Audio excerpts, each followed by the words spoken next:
দাদু, এদিকে আস্তে আস্তে সবটা বুঝে নিয়েছি। রিজুলা ম্যাডাম আমাকে যথেষ্ট পছন্দ করছে। কারণটা অন্য। রিজুলা ম্যাডাম বোধহয় আহিরকে কোণঠাসা করতে চাইছেন। এখানে যা হচ্ছে হোক, আমার আসল উদ্দেশ্যটা কেউ না জানতে পারলেই হলো। এখন কিন্তু সব কিছু তোর উপর নির্ভর করছে।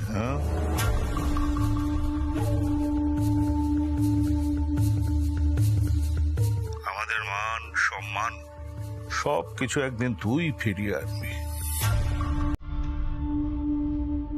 হ্যাঁ, আহির কেমন আছে রে? বাড়ির কথাটা তা কিছু বলে? কিছু বুঝলি?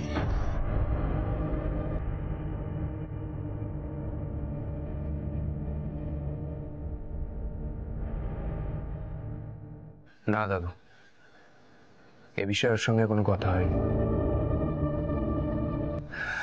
ভাবছি দাবার ছকের কোন গুটি আমার প্রথম শিকার হবে। তুমি বলো তো।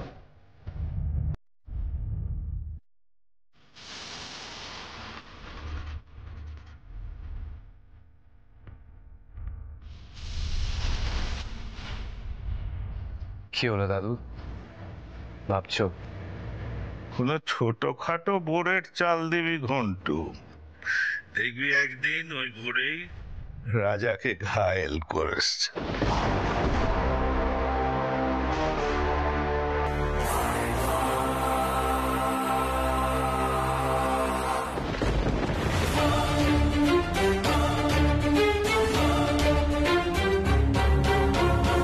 বোরের চাল দেবো বলছো?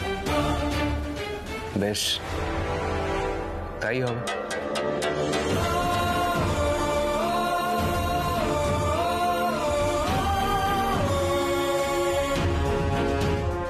বোরেরই চাল ভাবি তাহলে।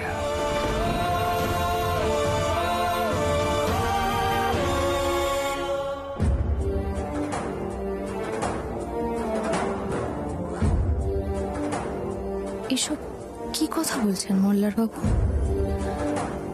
বোরের চাল ভাববেন?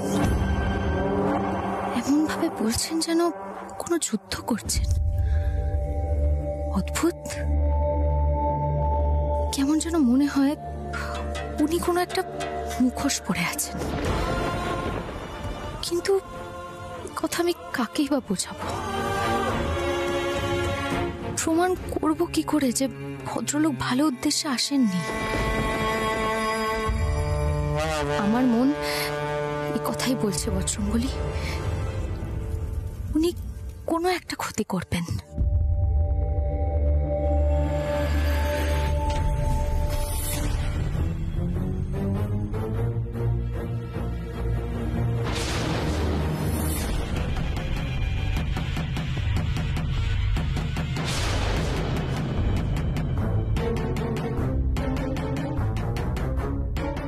আহিরের বউ কি আমার উপর নজর রাখছে নাকি?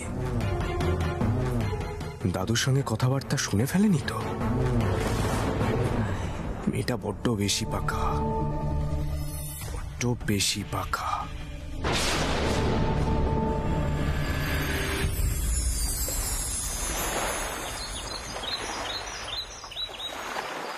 আইসো আইসো তুমি। মা, আমার একখান কথা কও, তুমি এত মাথা গরম করো কেন কত? আমারে ছাইরা দিয়া দিত, আমারে কাশি পাঠিয়ে দে। বড় গিনির এই সমস্ত কাণ্ড কারখানা আমার একদম পছন্দ হইতেছে না। আর জানোস, কাইল আহিরে গান শিখাইতে দেয় নাই। আমি জানি এর কারণ কি। আমি জানি আহির পিলুর বিয়াটা মাইনা নিছে, চার কাট করতে চায় না। আমি আর সহ্য করতে পারতেছি না। কি করুম কও তোমা? আমি তো ঠিকই করছিলাম যে নৈহাটির বাসায় গিয়ে থাকুম, পারলাম কই? মা, রঞ্জা তো আমারই সন্তান। ওরে ফাইলে আমি চইলা যাবো কিভাবে? পিলুও রাজি হইব না। হ্যাঁ, তো তার মায়ের মতনই। এইটাই তো ডরের কথা।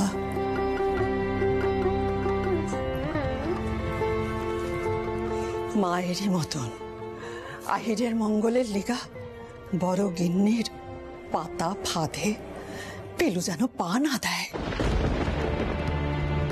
বড় গিন্নিরে বোঝা আদিত্য, এই তো সংসার খান ভাঙছে তো গো। তাও তো কল্যাণী কিছু কয় নাই, কোনো অধিকার দাবি করে নাই। অহন মাইয়াডারে তো তার যোগ্য সম্মানটুকু দিতে হইব। তোমরা মা ছেলে এখানে দাঁড়িয়ে গল্প করছো আর আমি চা নিয়ে চারিদিকে ঘুরে বেড়াচ্ছি।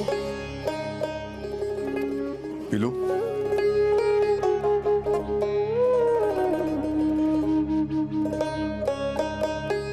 তুই ঠাম্মা ভয় পাচ্ছে জানিস, ভাবছে আহিরের ভালোর জন্য তুই নাকি ওকে ছেড়ে চলে যাবি। এটা যেন কোনোদিন সত্যি না হয়। না গুরুজি, সেটা আর কোনোদিনও হবে না।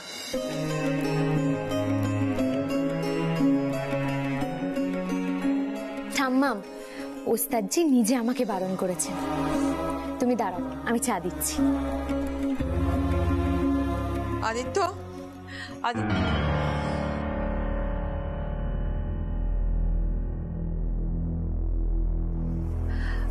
বলছিলাম Aditya, ministry of cultural affairs থেকে কিছু লোকজন আসবেন একটু পরে।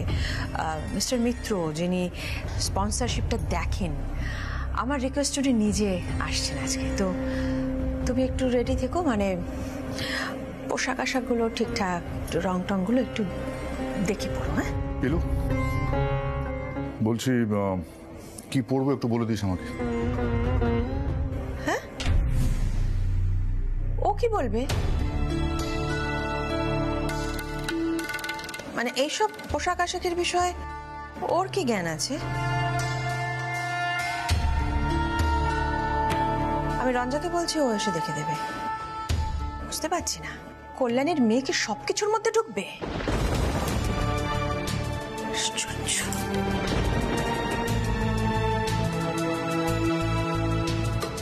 গুরুজি, আমি এবার যাই।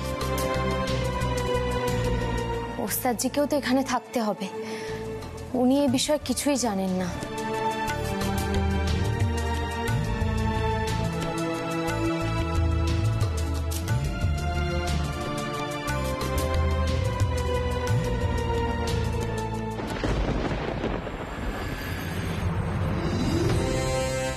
মিস্টার মৈত্র, আপনারা যে কষ্ট করে সুরমণ্ডলী এসেছেন, আমি যে কি করে আপনাদের কৃতজ্ঞতা জানাবো বুঝতে পারছি না। আসলে কি বলুন তো, সুরমণ্ডলের সমস্ত ছাত্রছাত্রী ভীষণ ট্যালেন্টেড।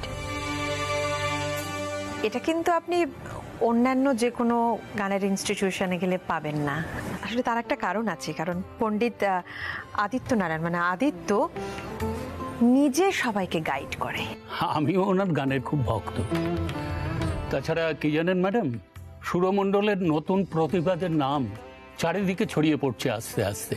তাই এবার ইন্টারন্যাশনাল ইউথ কালচারাল ফেস্টিভ্যালে এই সুরমণ্ডলেরই কোনো নতুন প্রতিভাকে আমার পাঠানোর ইচ্ছে আছে।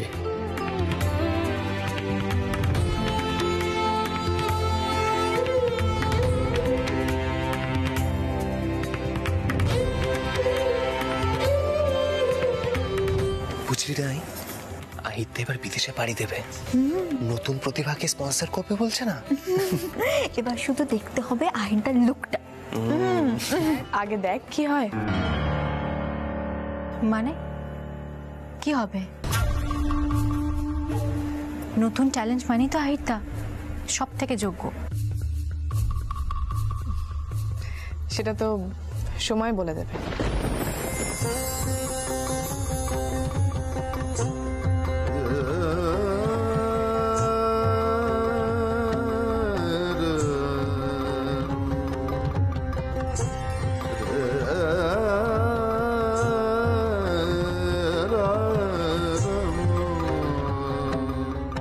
নমস্কার। নমস্কার পণ্ডিতজি, আমি আপনার খুব বড় ভক্ত।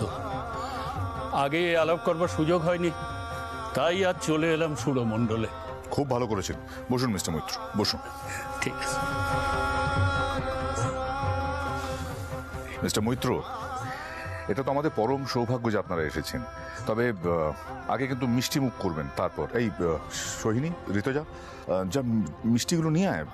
মিস্টার মৈত্র তো মিষ্টি মুখ করা, চন্দননগরের বিখ্যাত মিষ্টি কিন্তু ছাড়বেন না। সোহিনী, এক্ষুনি আনছি আনছি। আমি এক্ষুনি ম্যাডামকে বলছিলাম, ওই টরন্টোতে যে ইন্টারন্যাশনাল ইউথ কালচারাল ফেস্টিভ্যাল হচ্ছে, সেখানে আমরা তরুণ প্রতিভাদের পাঠাচ্ছি এবার। আমার খুব ইচ্ছা সুরমণ্ডল থেকে একজন যাক।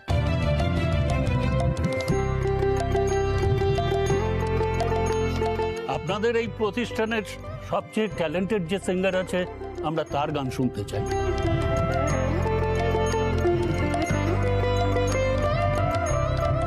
আসলে আমাদের একটা রিপোর্ট পাঠাতে হয়, তাই।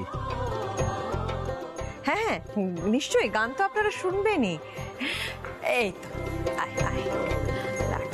মিস্টার মিত্র, আমার বোন আর আমার ছোট ভাইয়ের স্ত্রী। নমস্কার।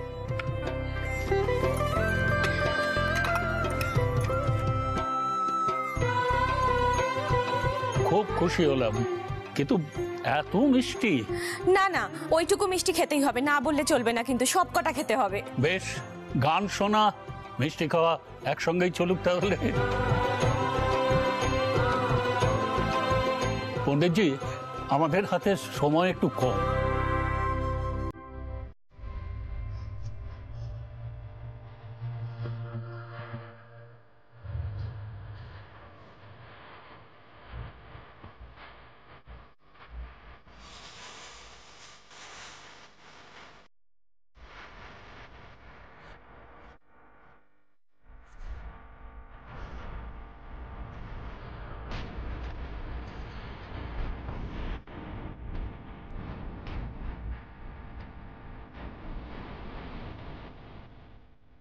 কি ব্যাপার? বড় ম্যাডাম হঠাৎ মোল্লার বাবুকে কেন ডাকছেন? গান তো ওস্তাদজিরই শোনানো উচিত।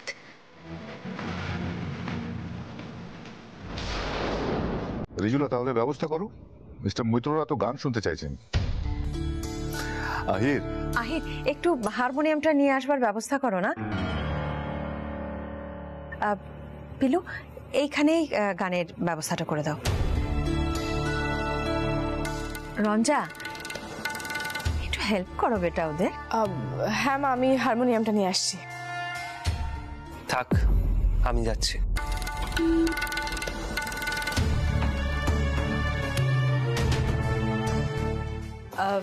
পিলু, তুমি একটু বসার ব্যবস্থাটা করে দিও।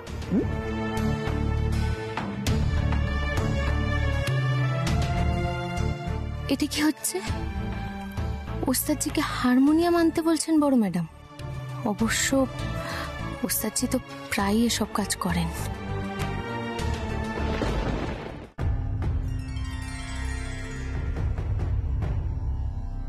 আহির, কি গান গাইবি? না, আহির কেন? মল্লার আছে তো, মল্লার গাইবে।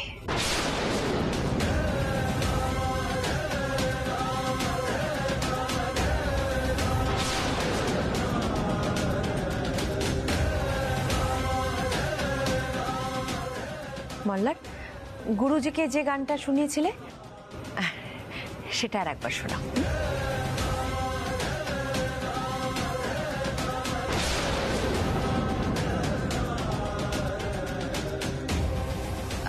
মনে রেখো, একটু কায়দা করে প্রেজেন্ট করতে হবে, কারণ বিদেশের ফেস্টিভ্যালের জন্য সিলেকশন হচ্ছে তো।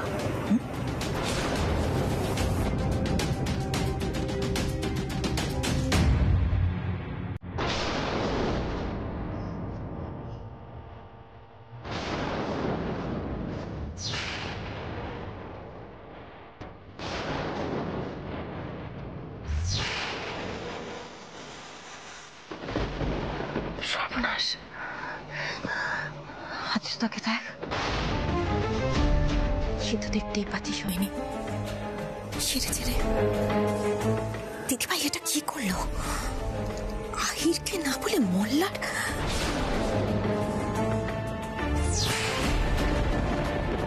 গুরুজি, বাইরের লোকজন আছেন। দোহাই গুরুজি, আপনি রেগে যাবেন না, এটা সুরমণ্ডলের সম্মানের ব্যাপার, প্লিজ করছি। আহির, তুমি একটু মল্লারের সঙ্গে তানপুরাটা বাজিয়ে দাও। সিঞ্জিনি, হারমোনিয়ামটা। মিস্টার মৈত্র, মল্লার আমাদের এখানে নতুন স্টুডেন্ট, কিন্তু খুবই ট্যালেন্টেড। কি বলুন তো, আজকাল আসলে শুধু গলা তৈরি হলেই তো হয় না, প্রেজেন্টেশনটা খুব বড় বিষয়। আর শাস্ত্রীয় সঙ্গীত বিদেশের মাটিতে ঠিকভাবে প্রেজেন্ট করতে না পারলে ওখানকার দর্শকরা তো অ্যাপ্রিসিয়েট করতে পারবে না, তাই না? যাও মল্লার, বসে পড়ো। আহির, সিঞ্জিনি।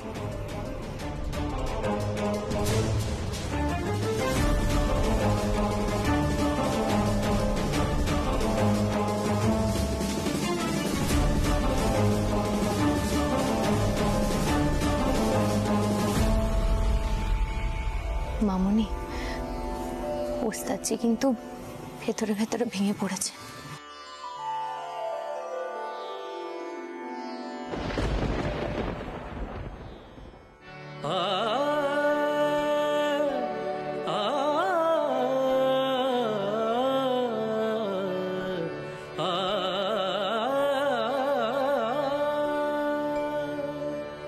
মুসাফির মোছরে আখি জল, ফিরে চল আপনারে নিয়া। মুসাফির মোছরে আখি জল, ফিরে চল আপনারে নিয়া। আপনি ফুটেছিল ফুল, গিয়াছে আপনি ঝরিয়া। মুসাফির মোছরে আখি জল, ফিরে চল আপনারে নিয়া।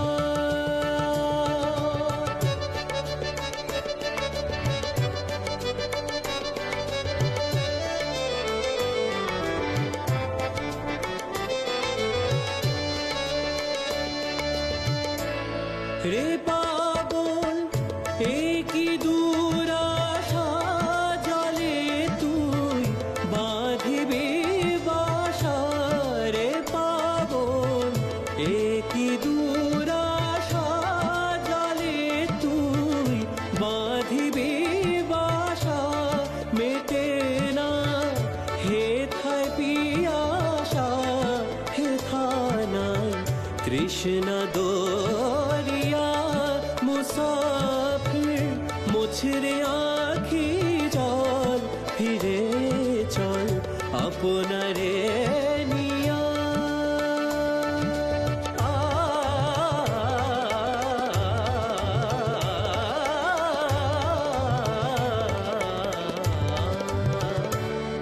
বরষায় ফুটল না বকুল, পৌষে ফুটবে কি সে ফুল। বরষায় ফুটল না বকুল, পৌষে ফুটবে কি সে ফুল। এ দেশে ঝরে শুধু ফুল, এ দেশে ঝরে শুধু ফুল। এ দেশে ঝরে শুধু ফুল, নিরাশার কানন ভরিয়া। মুসাফির মোছরে আখি জল, ফিরে চল আপনারে নিয়া।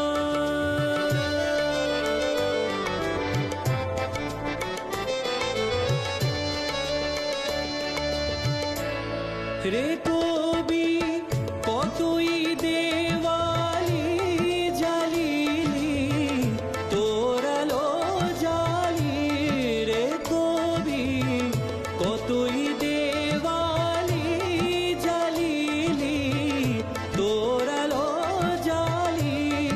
এলো না তোর বনমালি, আধারাজ তোরি দুনিয়া।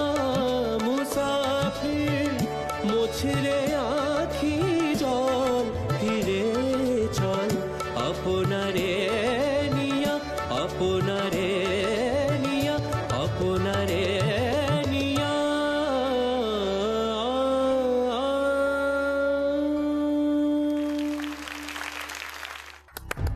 বাহ, চমৎকার। সুরমণ্ডলের প্রতিভা সত্যি অতুলনীয়। ধন্যবাদ স্যার, এই সবকিছুই সুরমণ্ডলের জন্য। পণ্ডিতজি, আমরা তাহলে নিজেদের মতো করে রিপোর্ট দিয়ে দেবো। আজ চলি, কেমন? স্যার চলুন, আমি আপনাদের গাড়ি অবধি পৌঁছে দিয়ে আসছি। আসুন।